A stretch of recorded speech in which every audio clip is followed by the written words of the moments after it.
Warning, this video contains spoilers. Viewer discretion is advised.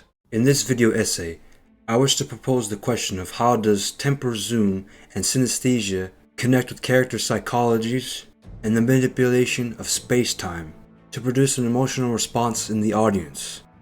I will analyze Erik Lehnsherr AKA Magneto from Matthew Vaughn's X-Men First Class 2011 and Elijah Price AKA Mr. Glass from M. Night Shyamalan's Unbreakable 2000 as examples to prove my hypothesis.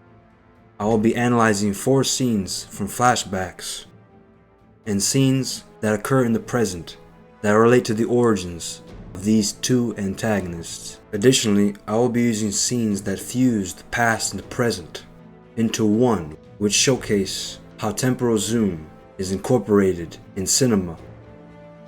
Let us begin with the coin scene. I'm going to count to 3, and I'm going to move the coin. In X-Men First Class, where Magneto kills Shaw, Erik has been waiting since he was a child at Auschwitz to get vengeance on the psycho who murdered his mother. By nature, Magneto should not be able to move the coin because it's made out of nickel, which is a weak metal that is not very magnetizable. The only reason Erik is able to control the coin is because of his great rage, which amplified his abilities. Time and space here is manipulated through the interconnectedness of Professor X, Magneto, and Shaw. Before the coin enters Shaw's head, Charles is begging Erik not to kill Shaw, but Magneto can no longer hear him because of his helmet that he acquired from Sebastian. The intercuts contrast Charles screaming while Shaw remains in stasis. Xavier can feel everything Shaw does and is tormented by it. This is the tragic part of the film, where Magneto is born. It depicts a person who has embraced his own destiny. This scene showcases temporal zoom's awesome power of being able to depict emotions in a unique chronological manner. The second scene I would like to discuss from the same film is the incredible Rage and Serenity scene, where Magneto remembers a fond memory lighting a menorah of his childhood with his mother. The temporal zoom interlinks the present and the past in a touching way that humanizes Erik and makes the audience sympathize with his tragedy. Charles wanted to teach him not to use his anger and instead use tranquility as the source of his power. The end scene of Unbreakable is equally as tragic. Elijah Price takes out his hand to show David a flashback, revealing that he was the one who planted the explosives in the train because he wanted proof that David was really a superhuman. The temporal zoom is used to link the past and the present to provoke a serious, emotional response.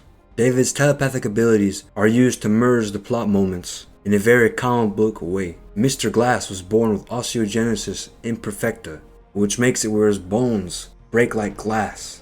His whole life he thought he was a mistake because of his constant pain, but David restored his faith.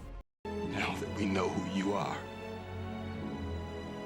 I know who I am.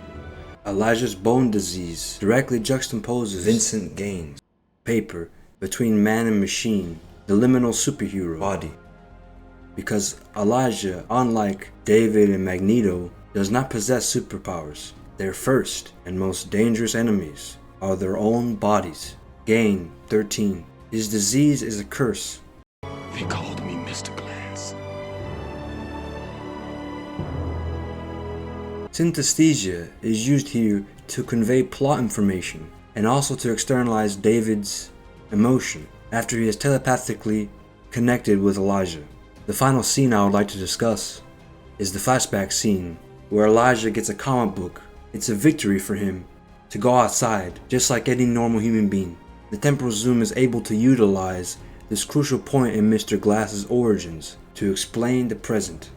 Synesthesia transformation by Silvia Cassini is a deeply scientific explanation of how visual media touches the soul and how a camera can produce emotional reactions from an image. When Mr. Glass's bones break, the audience feels it. When Magneto uses his abilities, we feel it. Clinical synesthesia is commonly defined as the experience of having perceptions in one sensory modality triggered by stimulus from another.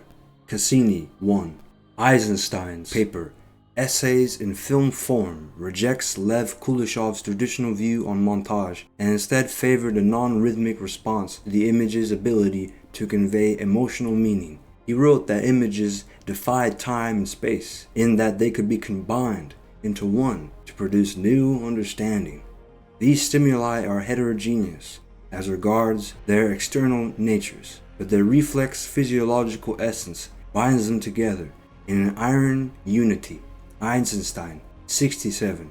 Magneto and Mr. Glass connect with the concept of the temporal zoom because it correlates with their traumatic past. I prefer Magneto.